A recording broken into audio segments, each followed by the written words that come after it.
Good morning. Good morning, Val. I'm just here, wanted to make sure that you were the host and everything. My camera doesn't work on this computer, unfortunately, but I can hang in the back if you need any tech support. I just sent out a reminder that this class is happening this morning, but it looks like we're having a few people hop on right now. Yeah, we'll give them, they're all realtor time. It's fine. We will wait a couple minutes. I'm good to May. I mean, I'm pretty comfortable on my end with Zoom. I'm on it every day. So if you don't need to be here, you don't have to. But if you need to be here, then that's cool too. Okay. Well, I'm going to hop off then. Just shoot me a text or call me if you need anything. I will. Thanks so much, my dear. Thank you so much for doing this, Val. Have a good one. Of course. My pleasure.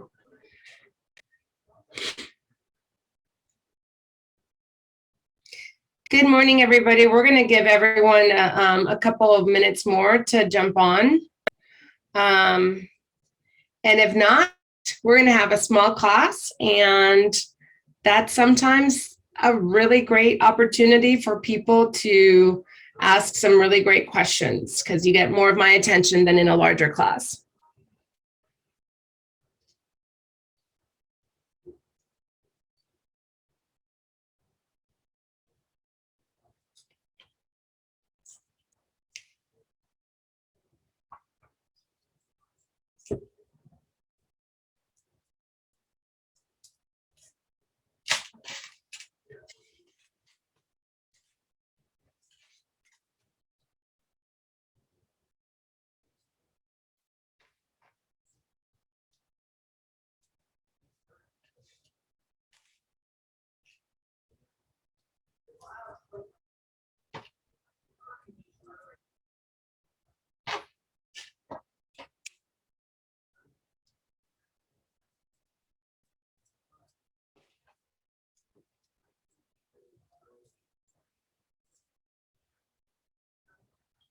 Good morning.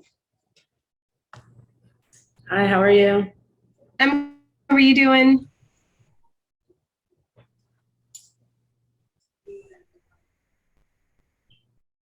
We're just waiting for a couple more, but we're going to give it till 10:03, 10:04. And then I don't know about anybody else, but I can't hear you. Oh, that's weird. I can hear you. You can? Okay, good. Ava, it may just be you. Anna, were you in this with me last year? Yes, I was your subject last year. Will probably be my subject again. We've done this before. We'll do it again. Right. Yeah. Mm-hmm. Oh, it's good to see you. How are you? Good. Good. Quick question for everyone, and Derek and Berna. I know it's 10 in the morning and it's early, but if y'all wouldn't mind turning your cameras on, it'd be great to be able to put some faces with some names. Does everybody have the worksheets? I'm printing mine now. Okay, good. Just want to make sure that we do have that. And I will pull up my worksheets.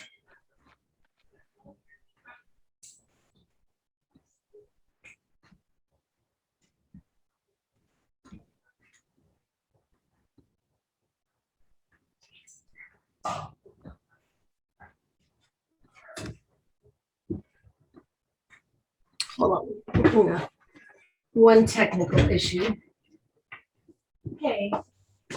Can you help me with two things? One, I just need to, how do I make the Canva thing full screen?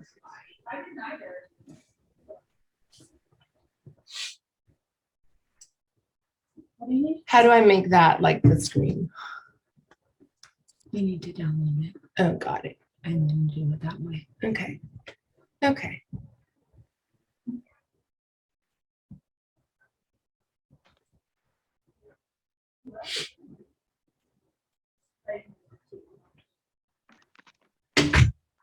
Okay, there we go.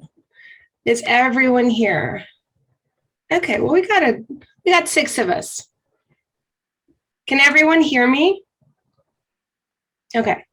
And if you are not on screen, I would just ask that you please just like give me a thumbs up, or at least let me know that you're there and alive.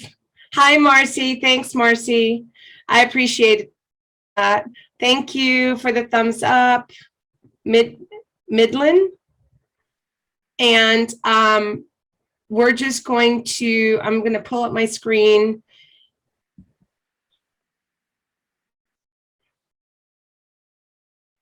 And Marcy, do you have the worksheets?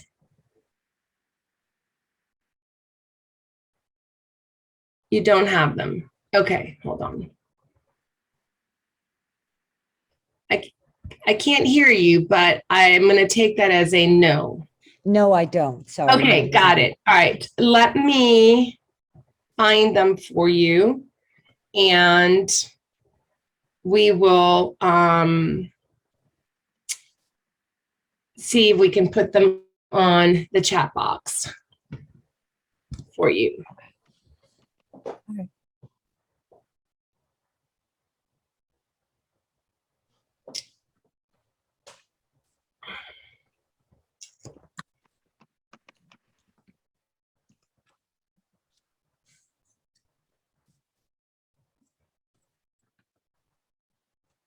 Okay, let's see how I can do this.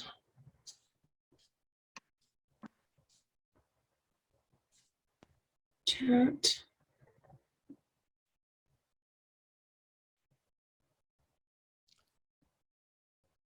Oh,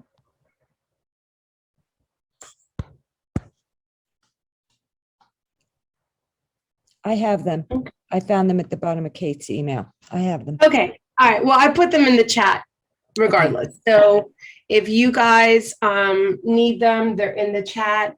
I'm going to introduce myself. My name is Valerie Gonzalez. I have been a realtor since 1997. So 24 years this October. I just had my 24th anniversary. I've been with Keller Williams since January of 2011.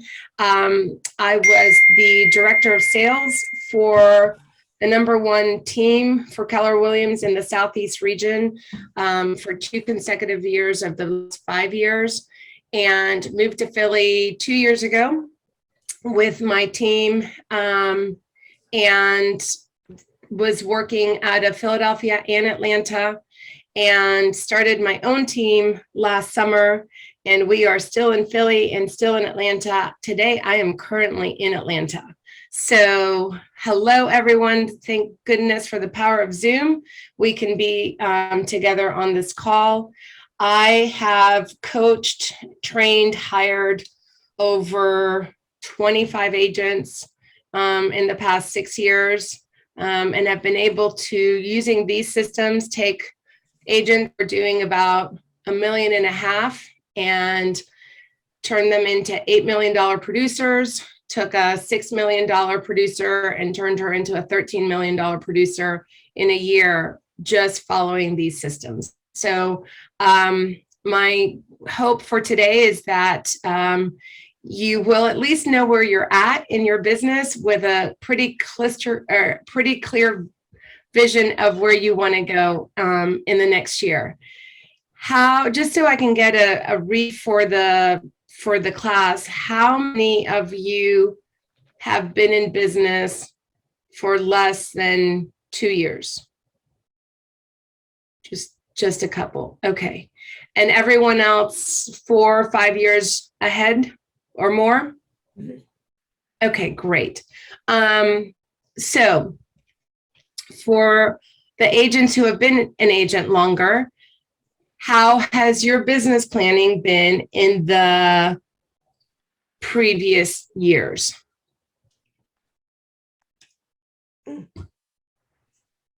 And you can just, don't be shy. This is a safe space, and, and goal setting and business planning was not something that I did for the past 24 years. So that is also, it's never too late to start. And one of the things I think is the most powerful thing I've ever heard Gary Keller say is you can be anywhere you want to be in 5 years. You just have to know where that is. And then we work backwards from that, right? So if you haven't business planned before and you've been in the business 20 something years like I have, it's okay. The fact that you're starting it now is fantastic. So one of the things, let me pull up my slide. I'm going to share my screen. I got a fancy PowerPoint to share with you guys. We might as well use it.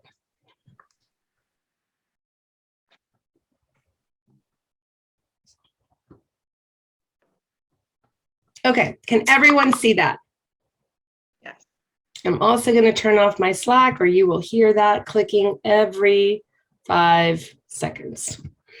Okay, great. All right, so business planning, where do we start to business plan? And this is interactive, so you guys come on, get a cup of coffee, grab a cup of tea. We're gonna have some fun this morning, and we're gonna figure out where you're at and where we're gonna go.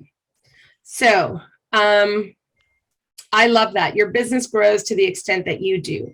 So think about how you wanna grow and where you wanna go, and our business will follow. So let's start with where you are right now. Anna. Anna took this class with me last year. It's been a year. Yeah. How did you do? How did you do from planning last year to today? So last year I ended the year, I think it was a little under, I think it was like 2.2 million in total sales. And that was my 3rd year. So I'm ending this year, end of December, I estimate it right now at 4.4 million. So that's amazing. You doubled. Yeah. That's awesome. And yeah, so it was very helpful. That's wonderful. Oh, I'm so tickled to hear that. What do you think the biggest shift was for you? What do you attribute the growth to? Yeah, I did more just sold postcards. Which helped with listings on the listing side. I actually partner with a lender who is feeding me a lead here and there, which is helping. And then I would send him, a loan here and there. So that's helping. And just knowing what my expenses, if I have to pay $5,000 a month, I know I have to work hard to, get that plus make a profit so I can do, some things. That's awesome. That's awesome. And, I love that you said you got into partnership with someone, you have an ally partner. And that is something that we can look at, that can be a source of business. Has everyone, for the newer agents, how many of you has everyone sold a property? Yes. Okay. And feel free to shout it out. I don't see all of you at the same time because of the screen sharing. So feel free to talk and ask a question or answer a question. Because that's what my time works. Okay. All right. So we are going to start with, you should all have, I think it's 4 handouts, right? And if you don't have them, they're in the chat. One is called the Wheel of Life. One is start with your whys, so your 2022 whys. We're going to talk about how we fund your life, so your monthly budget or Depending on the type of business that you're run and or size, you might have a P&L. Does everyone know what a P&L is? Yes. Okay. So if I think I saw a no. So a P&L is going to be a profit and loss statement. So for instance, when Anna said that she spends $5,000 a month, that's her total expenses. So we need to see how much money Anna's actually bringing in on a monthly basis to be able not only to pay those expenses, but also to have profit. Anna, do you have an idea of what you're bringing in compared to your expenditures? Yes, I can quickly pull up my P&L. That's awesome. See, Yeah. she said I can quickly pull it up. She doesn't know it by heart, but she knows where to push a button to get it.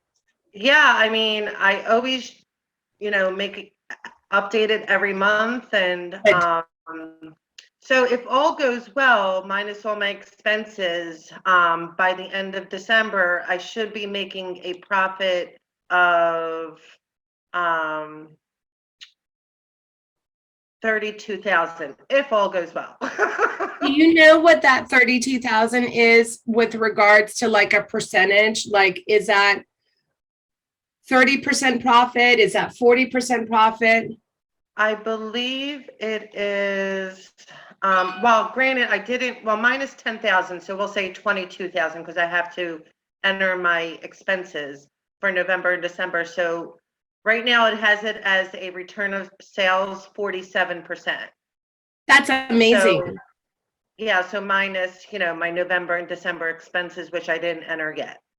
Yeah. So if you guys is everyone familiar with the Red Book, the MREA book? Okay.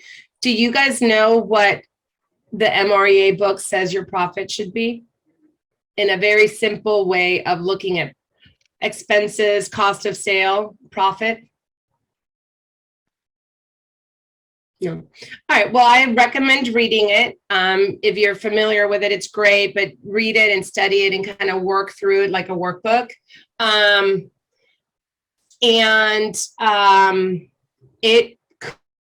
It should be about 40%. So Anna, you're like right on target, if not better. Thanks. You're better. You're very I'm close to a trying. 50% profit, which is amazing. That's amazing. Awesome. All right, great. So I'm going to go through this Wheel of Life assessment. So one of the things that I love about this, and as a team, we do this quarterly. So we look at the Wheel of Life every quarter, and it's just a check-in. Consider it a check-in with yourself. There is no one who is going to look at this. No one is going to judge you on this. No one needs to see it. This is just for you. Now, I will share with you that if you share it with someone and you kind of want to be held accountable, which is something that we all can sometimes struggle with, and it's really helpful for us to be held accountable, you could share it with someone. So what I want you to do is I want you to look at this wheel, and we've got the categories already put in there, and they match the whys from the worksheet. So the whys on the worksheet, I didn't come up with those. That was actually a coach that I used to coach with 12 years ago, or about 6 years ago. He gave me that. And you'll see the wheel has 8 spokes, and there are only 7 categories in the worksheet. So there's a bonus category. So the categories are business, family, financial, relationships, spiritual, health, travel, and bonus could be volunteering. It could be education. It could be growth. It could be a hobby. My bonus category, which is something I really struggle with, and even though I'm adamant about our agents making time for themselves, I struggle with that. So my bonus category is personal time for me, so that I can do something that fills my cup so that I can then pour into others. And as realtors and as humans, that is something that can be a struggle for a lot of people. So I would just say if you're like me and you struggle with that, that's a really good one to kind of check in with yourself on. So then what I want you to do is rate yourself in that category. How are you showing up in that category on a scale of 0 to 10, with 0 being the closest point to the center of the wheel and 10 being the outer rim. So take some time right now and rate yourself. Again, no judgment, this is not a wrong or a right. This is just today, October 26, 2021. How do you show up for you or for your business or for your family today? And rate yourself on that. I'm going to play along with you. We're going to take about just a few minutes to do this. And again, not for anything other than you to know how to check in with yourself.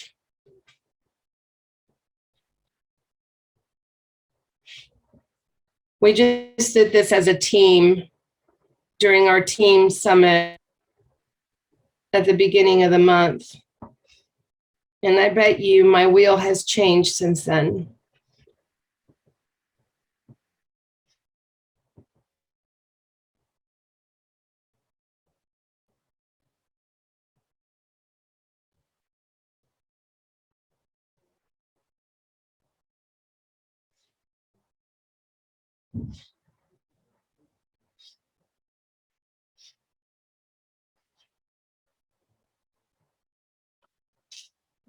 All right, when you've done that, I want you to connect the dots. So you should finish up with something that wants to look like a round circle, but definitely does not.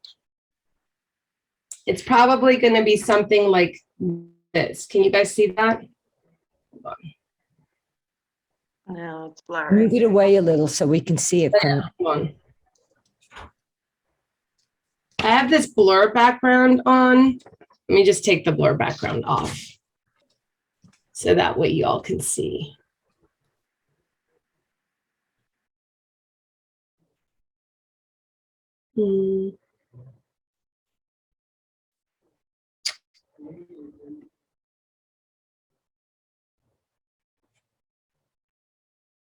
Okay. How about now? Can you see it? Can you all see that? Okay. So it was not a perfect wheel. It will most likely never be a perfect wheel. That's not the point. The point of this whole thing is not perfection. The point of this is for us to understand where we're at in our life right now. Anna, you did this last year. Do you remember? Mm-hmm. Oh, how has that changed? How has your wheel changed from last year to this year? Where did you see opportunity or improvement? Well, I'm still focusing on my financials. So, that's still my business, and my financials were the priority. So I'm just trying to get my credit back up to normal and pay debt off and things like that. So those were still my priority. And in terms of, just making sure I keep in touch with my friends. Now I'm in a relationship. Oh, So congratulations. Yeah, so I make time for that. So, which is good. Okay, good.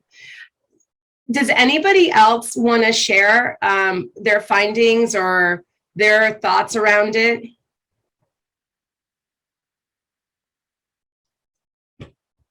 Well, initially, I kind of felt like my business and financially, it kind of goes hand in hand. But then again, when I thought about it, it doesn't, because I'm really good with like saving what I do have and budgeting and things of that nature. But I haven't been focusing on my business the way I should have because I had a baby earlier this year and I kind of pour all of my time into that. He's not in daycare, he's home with me. So it's like kind of bouncing between trying to have a newborn in the house, well, an infant in the house, and focusing on my business has been a struggle. Yeah, well, and again, this is just for you to recognize where there may be an opportunity and there may be room for growth, or sometimes it's maybe we're working too much in our business and paying too much attention to our business and our family life drops off. And I think there's a big difference between family and relationships. And I know some of the categories might seem like they're similar, but they're different. And so it's just about the awareness, right? So use this exercise to create awareness for you. And now you can also use the exercise to help you fill out those big whys for 2022. What changes do you want to see in your business this year? Anna shared that she's been working on her financial house or her financial sector. And one of the changes that she worked on this year was improving her credit, paying down debt. Is that something that may or may not be a focus for her for 2022? Maybe it's at a point where let's call it's on autopilot and it kind of takes care of itself because she's put the work in this year to set herself up for success for next year. So having said that, has anyone written out some of the things that they, want to bring into their lives in 2022 or, put as a goal? I like calling goals things that you want to bring into your life, right? Like you want to intentionally work on something so that you can have, whether it's financial freedom or you can save money for a new car, whatever that might be. In 2017, one of my big whys, I'll never forget this, and I just read it the other day, was I was ready for a relationship. I had been out of a relationship for 10 years and I was ready to settle down and have a relationship again, and met my partner. I already knew my partner, but we didn't become partners until May of 2017. And I wrote that in January. That was not, all I wanted was that I was ready for a relationship. And there's a powerful thing that happens when you put pen to paper and whether you call it a goal or you call it journaling, whatever you want to call it, there's something very powerful about that. So what do you want to bring into your life in 2022? And the worksheets can take some time to kind of go through, but did anyone kind of get started on those? Anna, since you've done this before with me, is there anything from your 2022 whys that you would share? Yeah, I mean, right now, like my plan for next year is to buy a house and stop using car share and buy a car. So those are two main goals that I have. Those are big ones. Yeah. Those are big ones. So the reason that we talk about these things, you guys, right now is because we've just assessed where we are, right? And now we're talking about where we want to go. So Anna has shared she's going to two places for sure. She's going to have a new home in 2022, and she's going to have a car in 2022. Okay? So these are things that are important so that we can now figure out how to work backward from that. Does that make sense? Does anyone have any questions? Have you guys, is anyone here familiar with the program, the coaching program Bold?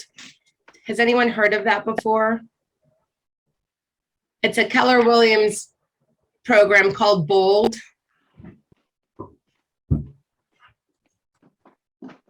like that.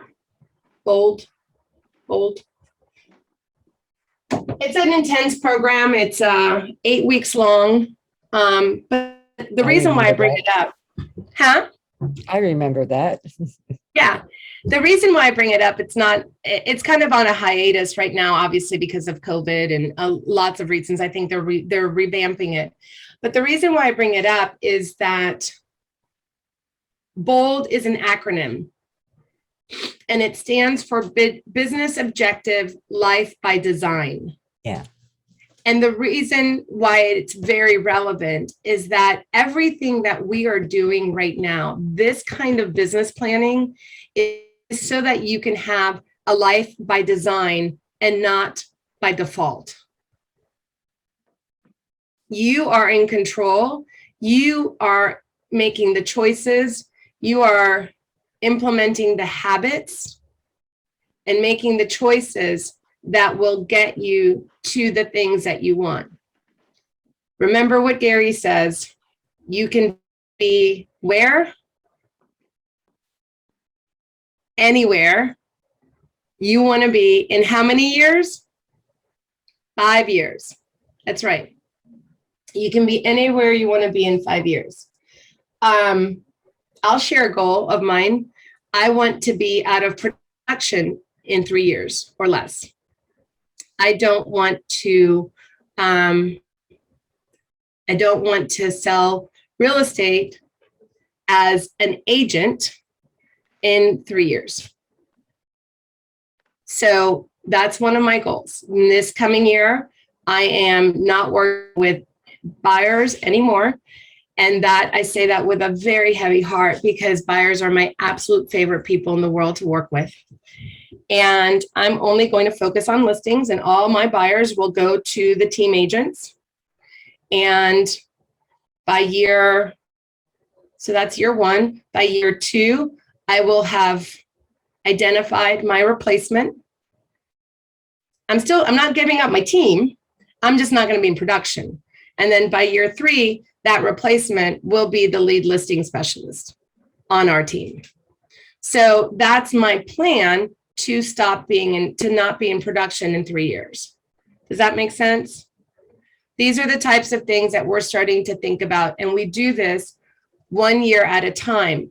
Just like we're going to take your yearly goals and we're going to chunk them down into really easy bite-sized monthly or quarterly, monthly, and weekly goals. I'm doing the same thing with my 3-year goal. Make sense? Okay. Any questions about your wheel and talking about your whys? Anybody else want to share a why with us?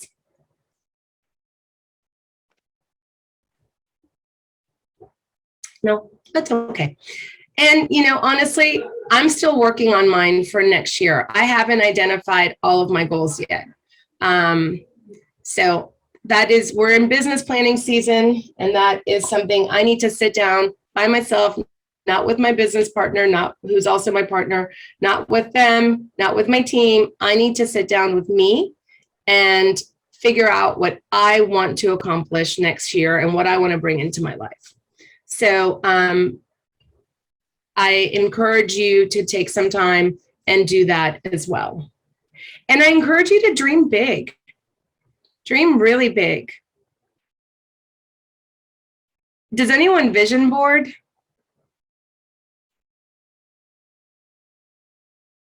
I would encourage you to vision board also. What I normally do is once I have figured out my whys, I'll put it all on a vision board and sit on like the floor and find pieces and, magazines and start putting those things into my why.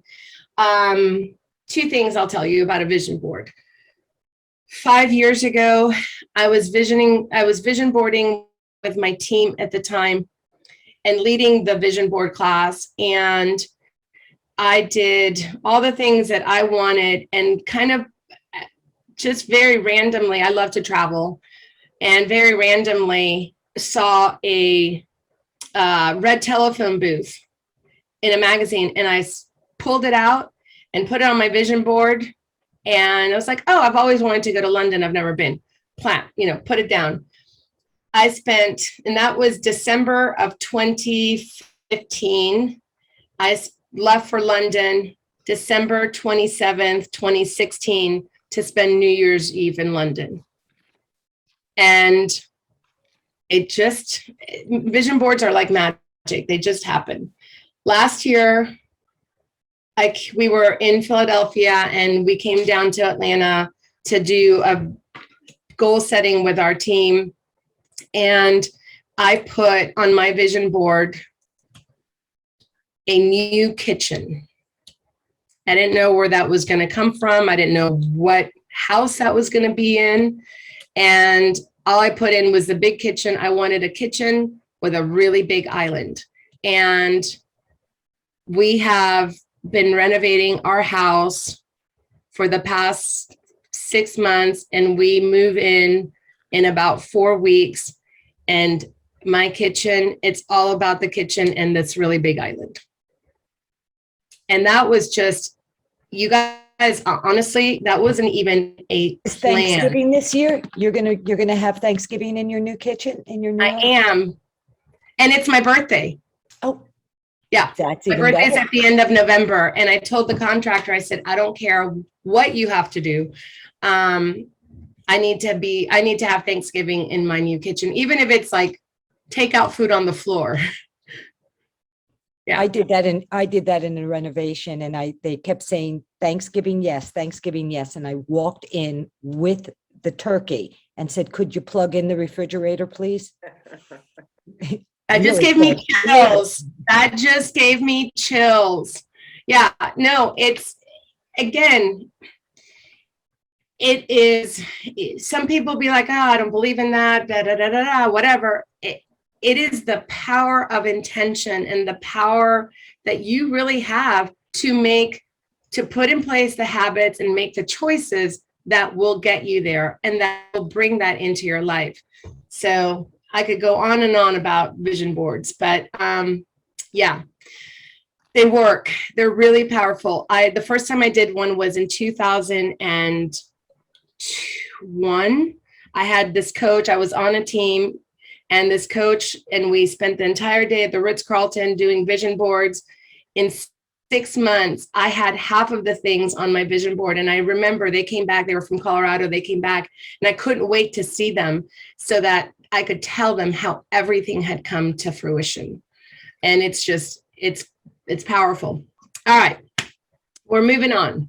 Let's see what's next. All right, let's talk about, this is kind of the not so fun part sometimes. We're talking about money, we're talking about budgets, and we're talking about P&Ls, and we're talking about how we run our business.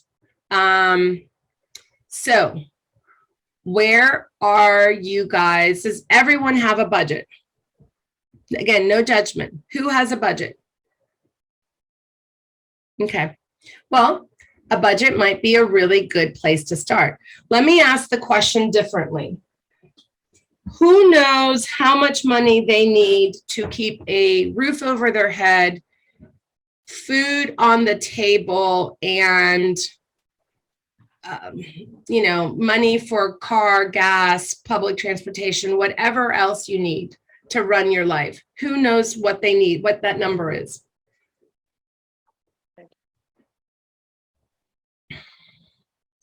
Does anyone want to share?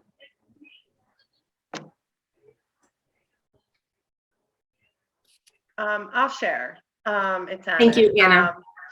So it's approximately anywhere from $5,000 to $6,000 a month. Maybe anywhere. I would say 4,500 to say 5,500 in that range. Okay, and that's not for your expenses. Let's be very clear, right? This is for running your life. That's correct. So between bills, rent, car share, I'm on a monthly plan with the taxes with the IRS. No, So, smart. That's super smart. Super Mhm. smart. You guys pay your taxes. I am on a monthly plan with my taxes. Anna isn't. You do not want to be levied on your taxes. It is the scariest shit you will ever go through. I'm not kidding. It's worthy of a curse word. Yes. So, so I'm, I kind of have it all outlined in my P&L. So credit Fantastic. cards, things like that. So every payment, of utilities, everything is in my P&L report. And I'll be completely transparent. I used to be like, I don't want to see it. I don't want to see it. I don't want to look at my bank statement. I don't want to look at the credit card statement. And my sister would always say, and I never got it when I was a kid. And she would always say, well, the postman always rings twice. And I was like, I don't understand that. She's like, well, they don't get you the first time, they get you the second time. And it's true, so a lot of us tend to run away from things that we don't want to look at because they're scary and we don't want to face. Just get a handle on your financials and start some really healthy habits from the beginning. And I say this just because I've been there. Didn't pay my taxes. I didn't, do this and I didn't do that. And it gets you in trouble. And then you have to pay for it because the postman always rings twice. Yep. So what I want you guys to think about is that it doesn't have to be scary at all. I want you to think about how much money do you need to fund your life? I do a budget for 2 people because my business partner is also my life partner.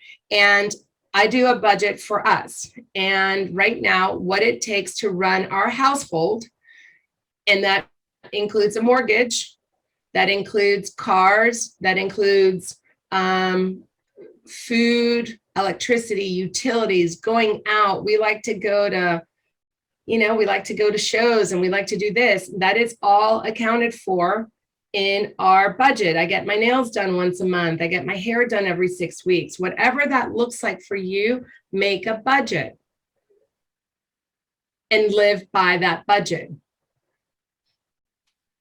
And, there's 2 of us. We're running at about $8,500 a month, really, for 2 of us. That's what it costs to 2 car payments and to this and to that. So just think about that. And then, I know that we need to bring in more than $10,000 a month for us to have the life that we want to have. So now we're going to break all of this down, but we need to know how much you need to fund your life. Anything else after that, how much do you need to go on a vacation every year? Do you put vacation in your budget, Anna? No, well, that's the only thing that's kind of suffered is taking a vacation. I haven't done that in the past year.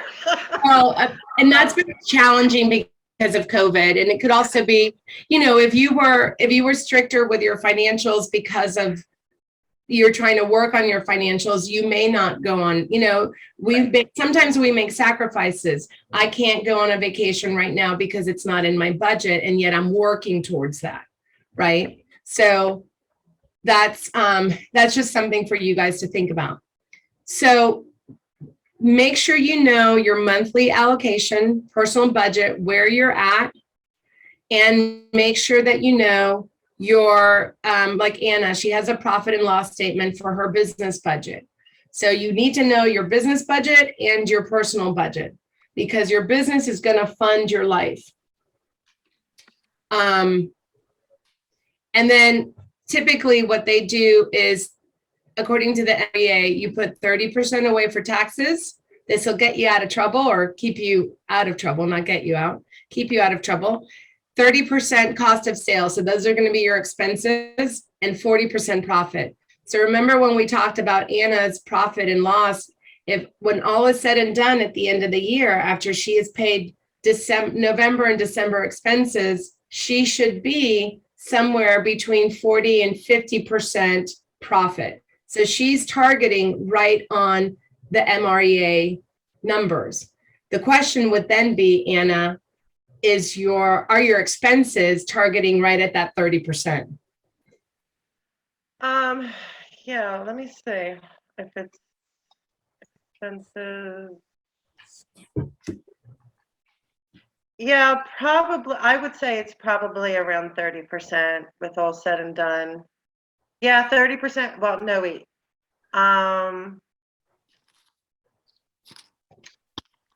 Yeah, maybe it's, where is it?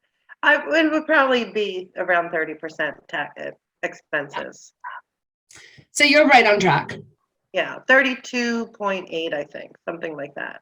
Yeah. Okay. Yeah. And that's something like right now we're running at around 36% expenses. So what do we have to do for next year? Lower our expenses because we're running higher, right? And so one of the things that we're doing going through our P&L right now is where can I trim some of the fat? Where can I cut some expenses? And what's not bringing me a 4-to-1 return has to leave. So, and that could be a whole other class. All right. So let's run through assessing your business. Who knows their numbers? Anna, you know your numbers pretty well. You just told me you're on track to do 4.4 million for the year. How many units is that? Well, right now, not including the estimates, but right now I'm currently at 25. 25 units. That's amazing. And what is your average sales price? Of your closed transactions, if you've closed 25, what's your closed volume? Oh, I didn't do the average sale price. Hold on a second. Let me just divide this by 20. Is So anyone around 180,000 average sale price? Okay, that's good. That's good. All right, so $180,000 is her average sales price. She sold 25 units. What's one thing, Anna, you can do to work smarter and not harder? Higher end properties. You're exactly right. So Yeah. how did selling 25 units feel this year? Like, did you have enough time to do everything else you wanted to do? You know, so that's one of the things you have to look at. Like, are you, and I love counting units, but I love counting volume even more, because if you can still lead the life that you want, if you had the same amount of money with half the transactions, Anna, what would that do for you? Free up a lot of time. Right. And another thing, and I'm sure we've all been there, because I cut my teeth on all the sub $100,000 properties that none of the big agents in my office, when I was at Remax in 1997, 8, 9, 2000, that no one wanted to work. So I cut my teeth on the $100,000 or less client. And I think that everyone deserves great representation. And yet, do we find that the lower end prices tend to cause the biggest headaches and be the most time consuming? Yep. Yeah, it's true. It's, you know, it is a thing. So one thing that I got very intentional about, almost 6 years ago, my average sales price took a nosedive. And again, you have to know what your city's average sales price. What would you guys say the average sales price is in Philadelphia? What is it? 285, 300, somewhere around there? It's actually, again, in most neighborhoods, it's less than 300. It's just a certain group of neighborhoods that you'd probably see it be more like a 350 or a 400, right? But in Atlanta, the average sales price right now is about 400,000. So when at the time when my numbers tanked and the average sales price was about 325, mine tanked and it went below 200, and it was just how the cookies crumbled that year. For the following year, I made a very intentional goal. One of my big whys for my business was to maintain an average sales price of 375,000. I didn't hit the 375, but I maintained 325. And having gone from 180 to 325 was a huge improvement in my quality of life. I did less units, but I sold more volume and I made more money. And I am okay if you guys sell less units and make more money. Would you guys be okay with that? Yeah. Yeah. I haven't found many people be like, no, I want to work more and make less. Okay. No, I don't. So, so these are the kinds of numbers that you need to know. Does anyone else have their numbers? Want to share what their numbers are? Know their numbers? No. Okay. All right. Then you need to know where your sources are coming from. Anna, what's the number one source of your business in 2021? I would probably say, let me look at these names. A lot is sphere of my sphere. And then a lot of them are from my listings are basically just sold postcards. Oh, wow, that's great. Yeah, so which are a lot of crap properties. Sorry. And then buyers, I have my sphere, I have couple from open houses, and then the lender that I'm partnering with. Okay. So PCSOI is past client sphere of influence.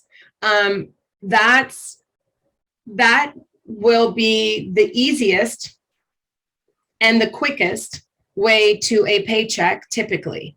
You don't have, and the best return on the investment because you don't have to spend anything on it at the beginning. You may choose to then spend things on it. Like we just did a client appreciation party where we invited 200 people and had 100 come. That's a good return on our investment. I think we spend like $3,000. We got some sponsorships from our preferred vendors, and it will lead to business in this coming year. And we continue to do that. But I built my business pretty much on PCSOI because I like to socialize and I don't like being on the phone.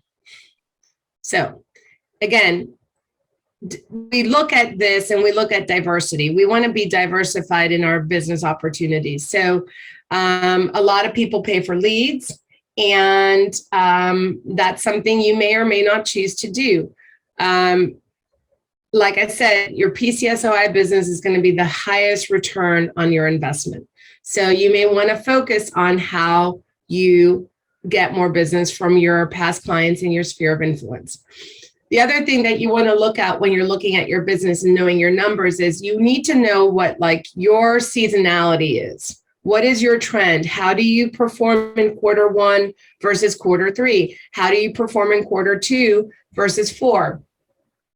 If you've never thought about this, just what is the typical seasonality of the real estate market?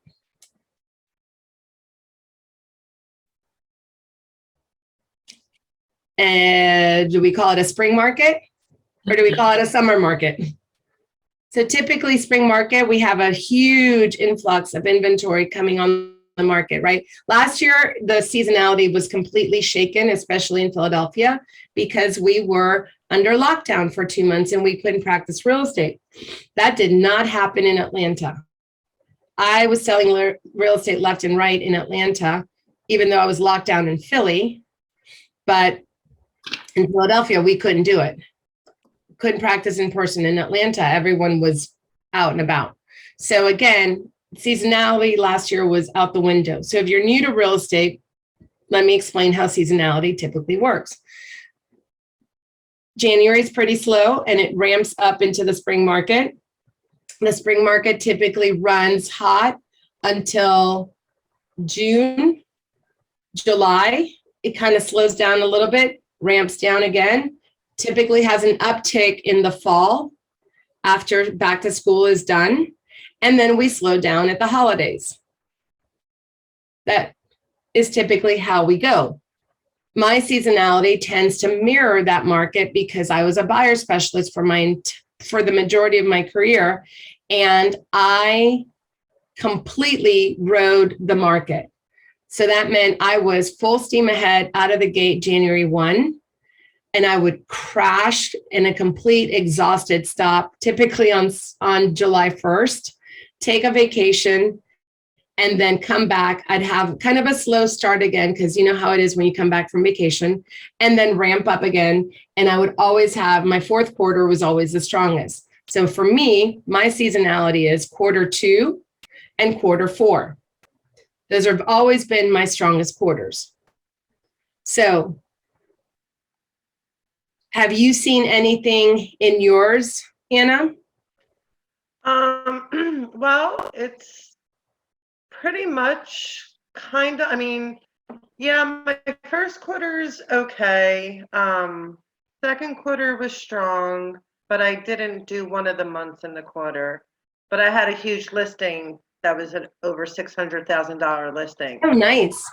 So that helped. Yeah. Yeah, I mean, for the most part, it's pretty consistent. And then my December is projected to be strong with That's fantastic. So you're going to finish strong, which is awesome. Yeah. Have you guys heard the saying that in real estate, what you do today pays off in 90 days? Has anyone heard that before? Okay, so what that means, and 90 days is typically the size of a quarter, right? So 3 months in a quarter, 30 days on average each month, you got 90 days. So this is how we work. So for instance, if you're doing your lead gen today, what are the chances that that person is going to be ready to buy a house and close on it in the next 30 days?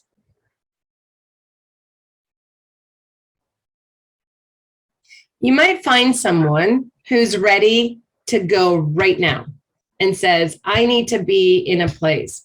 But most people who are starting their house hunting process probably started a couple of months in advance, right? Like they've got to get their finances in order. They start planning for it. So when you're doing your lead gen today, the chances are greater that the person that you're talking to is going to be ready in 3 to 6 months. Sometimes we talk to them and they're not ready for a year. I had a buyer consultation with a client in February. She wants to buy by the end of the year. We're out shopping now. I met with her in February. So, you know, that's more of an anomaly, but typically 90 days is a really safe bet. So everything that you do lead gen wise now pays off for you in a quarter. So one of the things that we really have to keep in mind when we're doing our business planning is that we need to stay consistent throughout the quarter, throughout the seasonality. Like we could be running high, but if we're not doing like our consistent lead gen every day, we could come flat in the next quarter. Does that make sense? Okay. Any questions about what we've talked about so far? I just want to say that was really good. Just hearing you say that just made so much sense. It just good. Oh, I'm so glad. I'm so glad. So you guys, this class is typically 2 parts and it's an hour. And last week, I think because of the team meeting being in person, which is awesome, should have been this session. And then we go and we do the next session, which is actually breaking down the numbers. Is anyone interested in coming together next week and doing the number breakdown? Yep. Okay. Okay.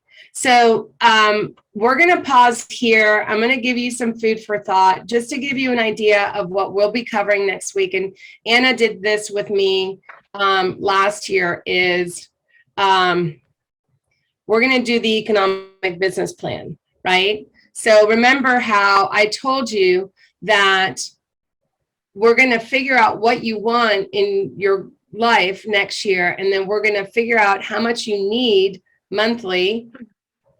And now I'm going to tell you how to break it down and actually have a plan for how many appointments you need to go on to feed your life and to fund your life. So can we all agree to come back next Tuesday at the same time? Yeah. Okay, fantastic. Your homework for the week is going to be to make sure that you know, doesn't have to be down to the penny, but that you know what you need to fund your life on a monthly basis. That is your homework. And then next week, we're going to break that down in the economic business plan. And then we're going to talk about how that translates into a GPS and into a 411. Okay. And we'll pick it up then. Any ahas or questions from today? How can we access the recording? I think that's in the YouTube channel. And it usually takes like a day for them to put it up, but they'll be able to put it up in the YouTube channel. Thank you. You're so welcome. All right, y'all. I will see you next Tuesday at 11 a.m. Bye. Bye. Thank you so much. Bye.